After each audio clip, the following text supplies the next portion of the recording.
welcome to episode 8 of 90 Seconds, the place where you get to see us solve your questions. Doron is going to be joining us today, and it's his second time already.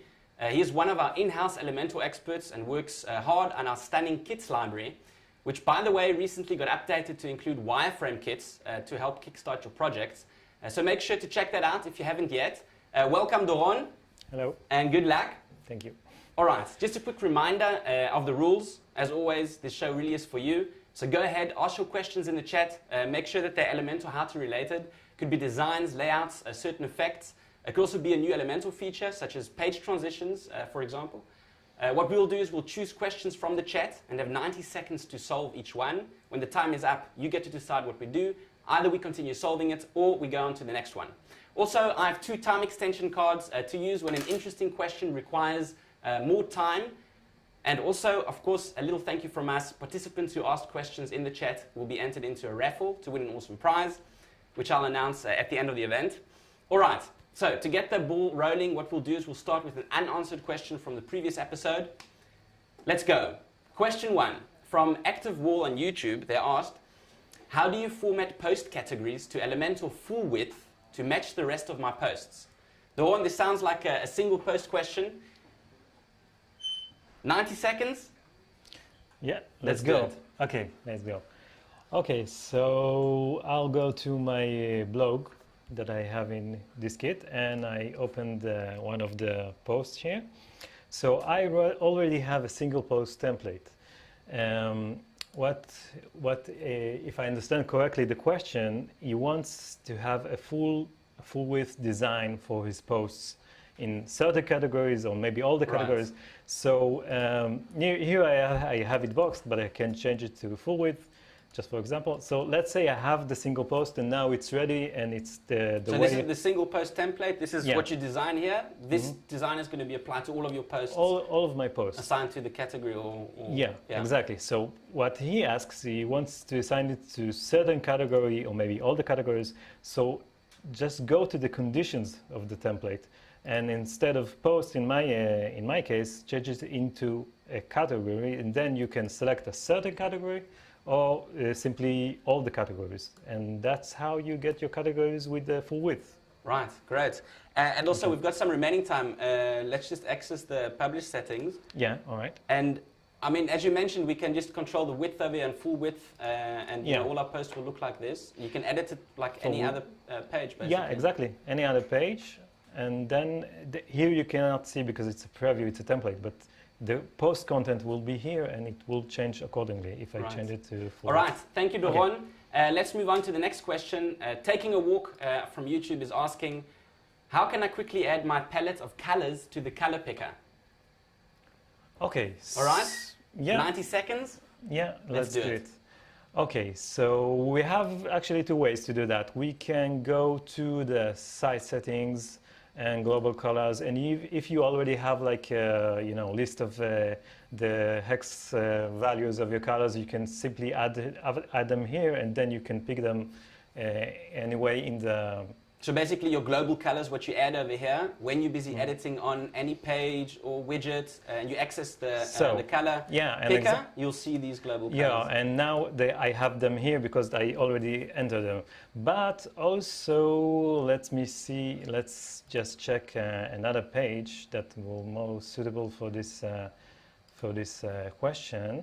We also have a really neat feature that in the pictures you can actually use like a color picker to pick colors from pictures.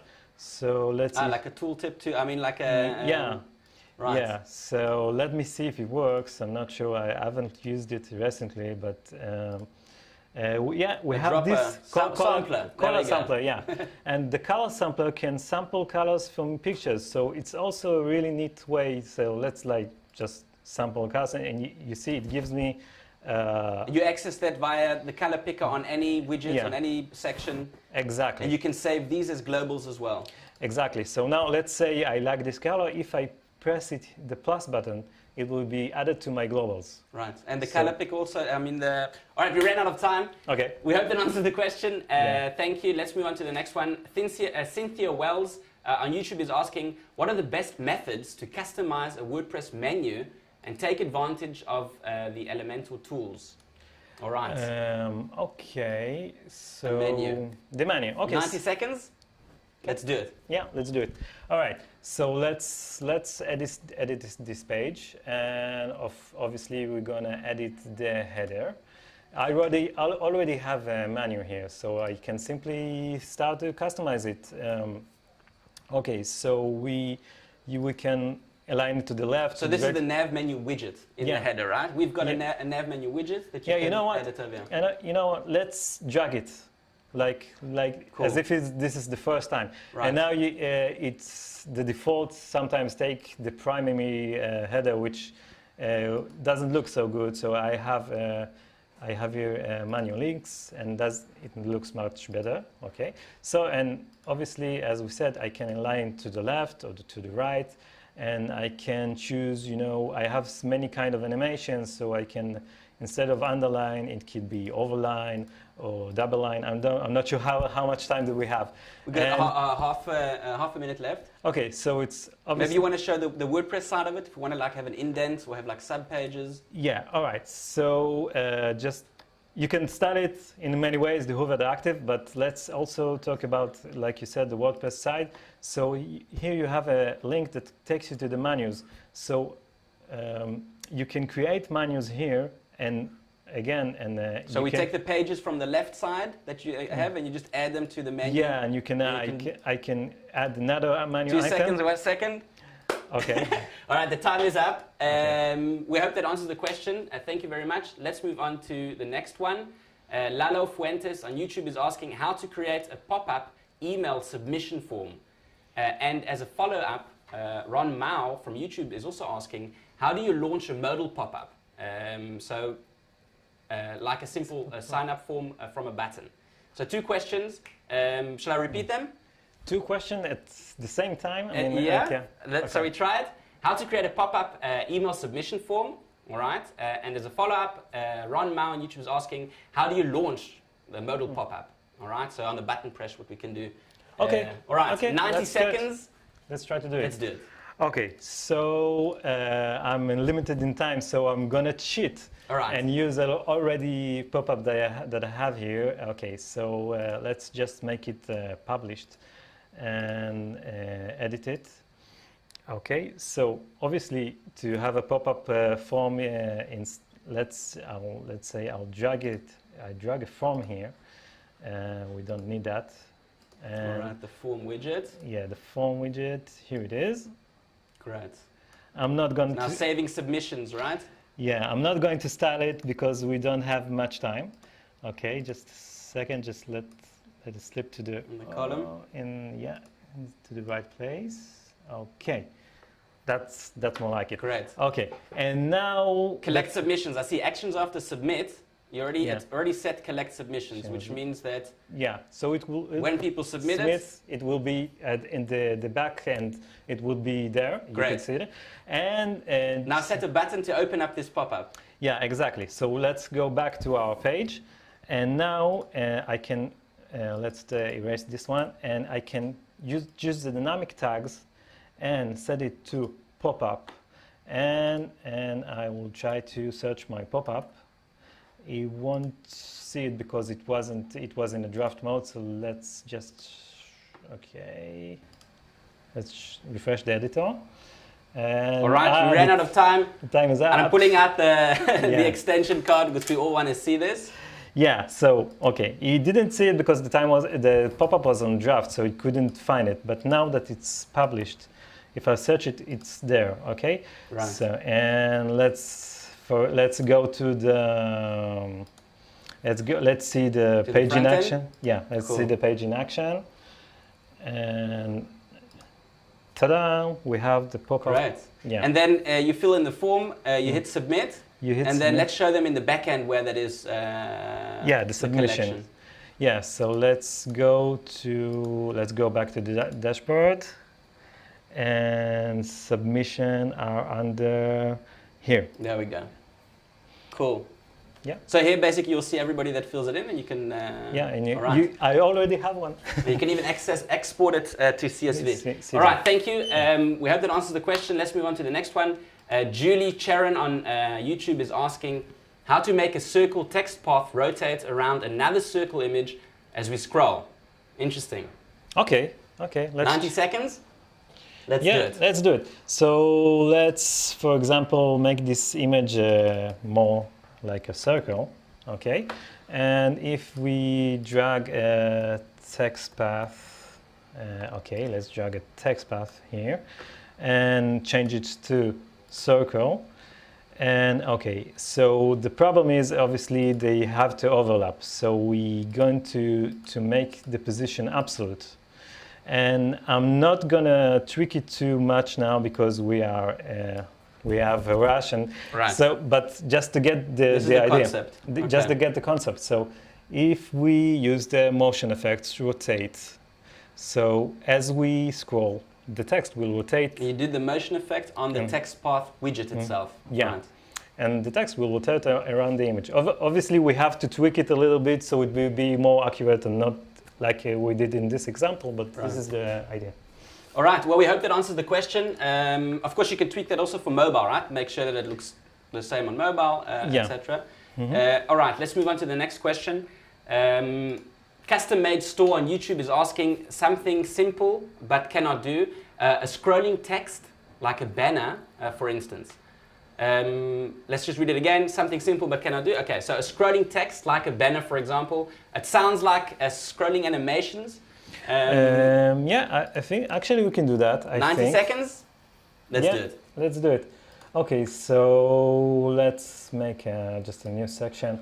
And I'll drag here, I know what, let's drag the icon list. I know it sounds strange, but you'll see in a second. The text is not readable, so I'll change it to something. And okay, let's duplicate, and let's say this is my banner, okay? So again, we can use the motion effects. I don't know, I guess that's what he's looking for, and use the horizontal scroll. So now the text scroll from the right to the left as we go. That's correct. You can control the speed, the direction. The speed, the direction, the viewport. Also when it starts. When it starts.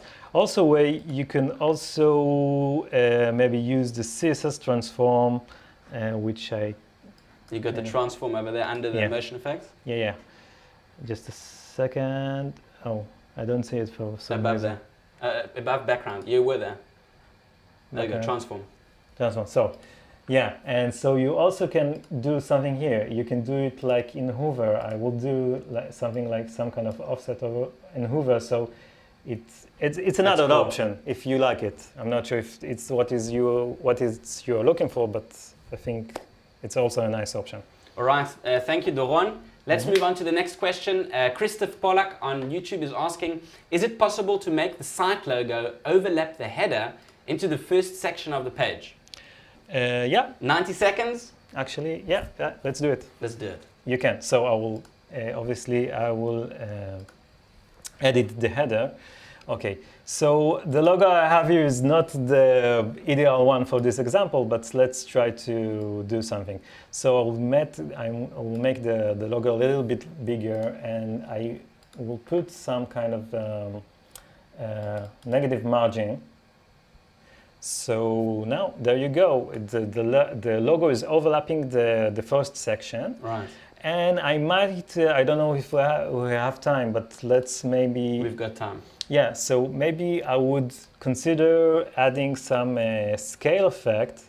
So we have to tweak it a bit, but so it won't be always big. So maybe we need to play it a little bit, but I will do some scale down. So once the user scrolls down, it will start to become smaller. So you're playing around with the viewports to position where the effect will take place. Well, the effect will take place. Let's try to relative to entire page. And now, obviously, I have to tweak it to make it right. But I think it's you want to might want to consider really that, cool. so it won't always overlap. Also, another option, also is a custom positioning, but this is probably best practice, right? Yeah, I think it's better for responsive. Right. You can play it. All right, the time is up. Thank you. Let's move on to the next question. Esteban Montanes on YouTube is asking, how do you get an anchor tag inside a container to stop at least 100 pixels from the top of the screen so the menu does not cover the container? Okay, so an anchor tag inside a container to stop at least 100 pixels from the top of the screen. Okay, so 90 seconds? Yeah, let's do it. Cool. Okay, so I assume that the problem is that what he does, so maybe he, got a section and here he gave the section a CSS ID and then to the button to move that section, but the section stops right. Yeah, but it doesn't stop in the place that he wants it to stop. So maybe what he can do is, instead of using the CSS ID, you can drop an anchor point. So maybe that way you can drag it. It won't be in exactly at the beginning of the section. You could drag it to somewhere else inside the section, and let's give it let's call it sample. Okay, and now in the button I will change it, instead of the pop-up that we did, I will dash sample. Okay, and now you see it took me to where the anchor point is and not to the beginning of the section. Also, we've got a scroll snap, right? As settings that we can use as well, and control and offset. Yeah, so I'm not sure I have it here. You can go to advanced in the page settings. Yeah, you're right. Scroll snap. Okay, and that way, but this is not exactly what he's asking for, because I think he wanted an offset. Right. So this is the opposite thing. You can set the snap position at the top and then add the scroll padding. You're right, and you can also do the snap position to center or bottom. All right, the time is up. Thank you. We hope you answered the question. Let's move on to the next question. Anonymous Monkey D. Luffy is asking, how do you highlight a parent nav page when on the child page? Okay, so to highlight a parent nav page when you're on the child page. Okay, so I'm not sure if I'm allowed to tell that, but actually right now you still 90 seconds? Oh, sorry. Let's do it. Let's do it. Okay. I don't think right now you are able to do that without some very sophisticated code, but I think, but I do know that they are working on that. But I think I can give you another solution. So what I would do, so I would use the breadcrumbs. Okay, so let's, for example, and you have to know that for using breadcrumbs, you need the Yoast plugin to be activated, okay? To install it and activate it. Okay. So let's say, for example, let's take another page. So, okay, here I have a sub page, so it's a good example. Okay, so the breadcrumbs is, that you can see which page you're on before, so you know where to navigate back to.